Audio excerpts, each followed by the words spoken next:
সেদ্ধ আলুর মধ্যে আটা বা ময়দা মিশিয়ে দারুণ স্বাদের এই রেসিপিটি আপনারা বাড়িতে অবশ্যই একবার ট্রাই করতে পারেন। এটি বানানো যেমন সহজ, খেতে কিন্তু ঠিক তেমনই সুস্বাদু হয়। আর এটি বাচ্চা থেকে বড় সকলেই খেতে কিন্তু খুবই পছন্দ করবে। তো আশা করি আপনাদের এই রেসিপিটি খুব ভালো লাগবে। তো চলুন দেখে নেওয়া যাক আজকে আমার এই রেসিপিটি। তো ভিডিওটা কোথাও স্কিপ না করে পুরোটা দেখার জন্য আপনাদের কাছে আমার অনুরোধ রইল। সবার প্রথমে আমি এখানে নিয়ে নিয়েছি একটা সেদ্ধ করে রাখা আলু। এখানে আমি একটা বড় সাইজের আলুকে সেদ্ধ করে নিয়েছি, তবে আপনারা কিন্তু চাইলে পরিমাণটা কম বেশি করে করতেই পারেন। এবার একটা ছুরির সাহায্যে আমি আলুগুলোকে এইরকম টুকরো করে একটু কেটে নেব। আমি কিন্তু এরকম ছোট ছোট টুকরো করে আলুগুলোকে কেটে নিচ্ছি। এবার আমি এটাকে হাত দিয়ে খুব ভালো করে একটু ম্যাশ করে নেব। ম্যাশ করার সময় একটু খেয়াল রাখবেন যাতে এর মধ্যে কোনো ডেলা অংশ না থাকে। আমি সবসময় ঘরে থাকা উপকরণগুলো দিয়েই রেসিপিগুলো তৈরি করার চেষ্টা করি, যাতে আপনাদের রেসিপিগুলো তৈরি করতে কোনো অসুবিধা না হয়। আর আপনারা কীরকম রেসিপি দেখতে চান সেটা যদি আমাকে কমেন্ট বক্সে জানান, তাহলে কিন্তু আমার সেই অনুযায়ী রেসিপিগুলো তৈরি করতে খুবই সুবিধা হবে। তো দেখুন এইভাবে কিন্তু আমি আলুটাকে খুব ভালো করে একটু ম্যাশ করে নিয়েছি।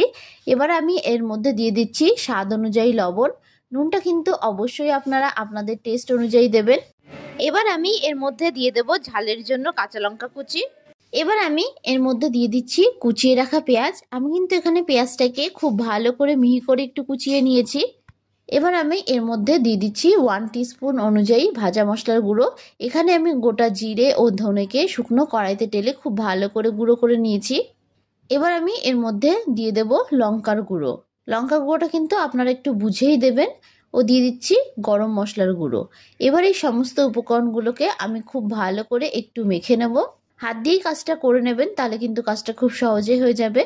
আমার এই ভিডিওটা যদি আপনাদের কাছে ভালো লেগে থাকে তাহলে অবশ্যই একটা লাইক করে দেবেন। আর যারা যারা আমার চ্যানেলের নতুন বন্ধু তারা অবশ্যই আমার চ্যানেলটি সাবস্ক্রাইব করে দেবেন। আমার ভিডিওর আপডেট সবার আগে পেতে পাশে থাকা বেল আইকনটা ক্লিক করতে ভুলবেন না। আর যারা যারা ফেসবুক থেকে দেখছেন তারা রনিতাস ফুড প্লেস পেজটিকে ফলো করে দেবেন। তো খুব ভালো করে কিন্তু আমি মেখে নিয়েছি। এবার অন্যদিকে আমি একটা বড় মিক্সিং বোল নিয়ে নিলাম। এই মিক্সিং বোলের মধ্যে আমি 1.5 বাটি পরিমাণে ময়দা দিয়ে দেব। তবে আপনারা কিন্তু চাইলে রেসিপিটা আটা দিয়ে করতেই পারেন। এবার আমি এর মধ্যে দিয়ে দিচ্ছি স্বাদ অনুযায়ী লবণ ও দিয়ে দেব 2 টেবিল স্পুন অনুযায়ী সাদা তেল। এবার এই সমস্ত উপকরণগুলোকে আমি কিন্তু খুব ভালো করে একটু মিশিয়ে নিচ্ছি।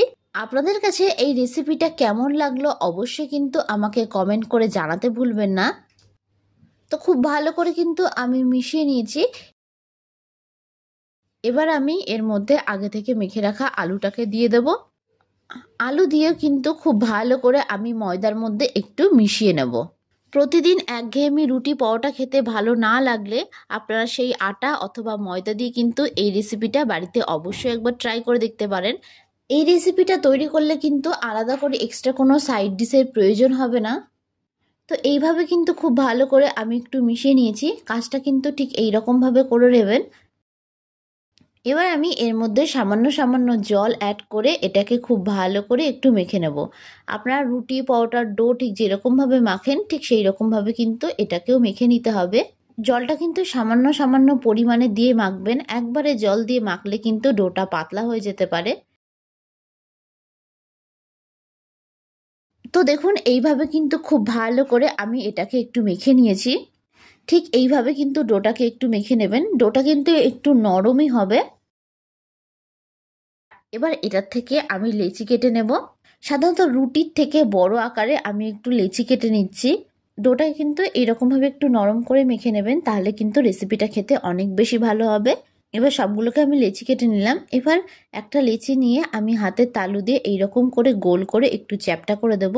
এতে করে কিন্তু বেলতে আমাদের অনেক বেশি সুবিধা হবে। তো সবগুলোকে কিন্তু আমি একইভাবে তৈরি করে নিচ্ছি।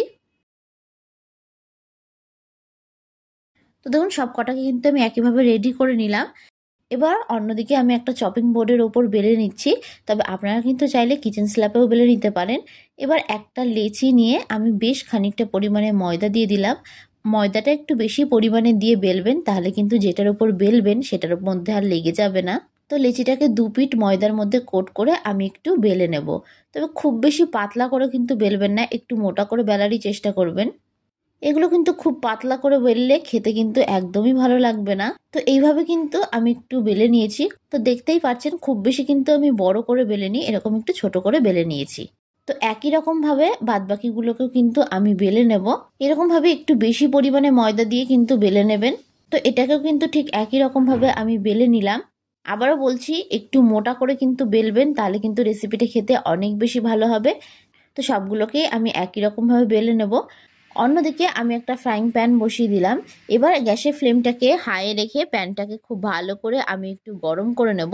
প্যানটা খুব ভালোভাবে গরম হয়ে গেলে আমি একটা বেলে রাখা পরোটা দিয়ে দেব। এবার আমি দু পিঠটাকে কিন্তু খুব ভালো করে একটু সেঁকে নেব।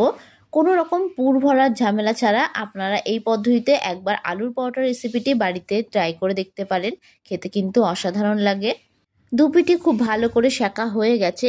এবার আমি এর মধ্যে সামান্য পরিমাণে একটু তেল দিয়ে দেব। তেল দিয়ে দু পিঠই বেশ লাল লাল করে কিন্তু আমি একটু ভেজে নেব।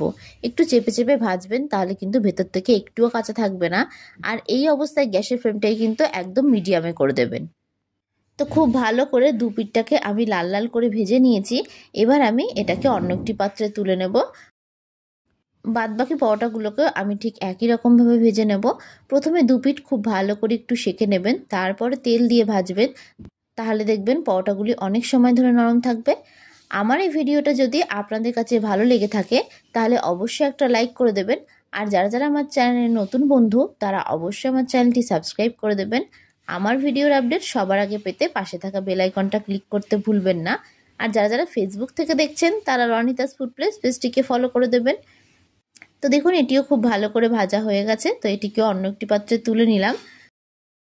তো দেখেই নিলেন খুব সুন্দরভাবে তৈরি হয়ে গেছে আমাদের আলুর পরোটার এই রেসিপিটি। তো আপনাদের কাছে আমার রিকোয়েস্ট থাকলো বাড়িতে একবার হলেও এই রেসিপিটি তৈরি করার জন্য। তো আজকের মতন আমি বিদায় জানালাম। আবারও হাজির হব আপনাদের সামনে নতুন একটি রেসিপির ভিডিও নিয়ে। তো আশা করি আপনারা সকলে ভালো থাকবেন, সুস্থ থাকবেন। ধন্যবাদ।